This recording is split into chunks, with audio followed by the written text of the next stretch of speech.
আসসালামু আলাইকুম, কেমন আছো সবাই? আলহামদুলিল্লাহ, আমিও ভালো আছি। আজকে রান্না করব বাইং মাছ। এই মাছটা খুবই মজার একটা মাছ। পারফেক্টভাবে রান্না করলে মাংসকেও হার মানায়।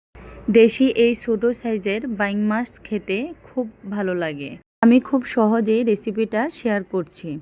একটি বলে আমি আগে থেকে ধুয়ে রাখা মাছগুলো নেব, তারপর হলুদ, মরিচ এবং লবণের সাহায্যে হাতে মেখে নেব। তারপর একটি কড়াই বসিয়ে দেব চুলাতে।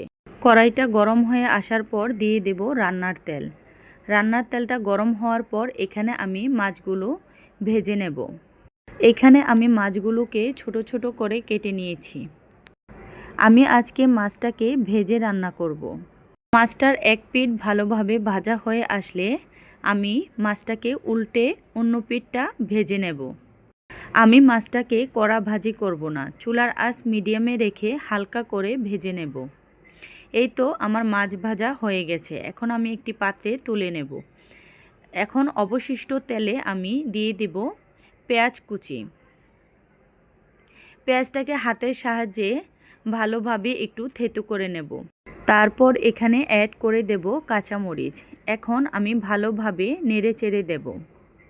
পেঁয়াজ এবং কাঁচামরিচটা বাদামি রং হয়ে আসার জন্য আমি এখানে অ্যাড করে দেব সামান্য পরিমাণ লবণ।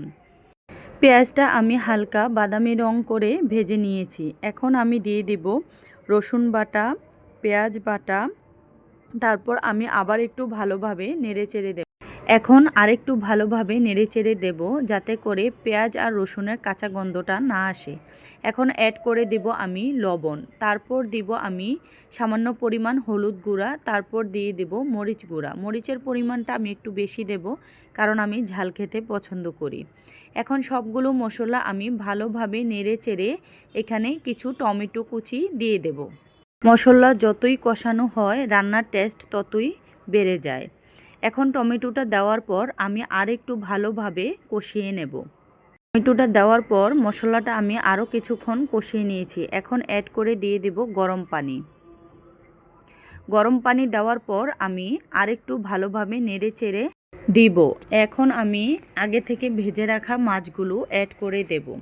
এভাবে আমি 15 থেকে 20 মিনিট রান্না করব। এই তো আমার বাইং মাছ ভুনাটা হয়ে আসছে।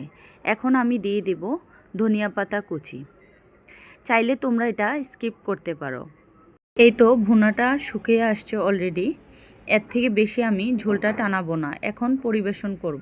এই তো তৈরি হয়ে গেল আমার বাইং মাছ ভুনা। এভাবে বাইং মাছ রান্না করলে খেতে অসম্ভব মজা হয়। আশা করছি তোমাদের কাছে ভালো লেগেছে। আল্লাহ হাফেজ।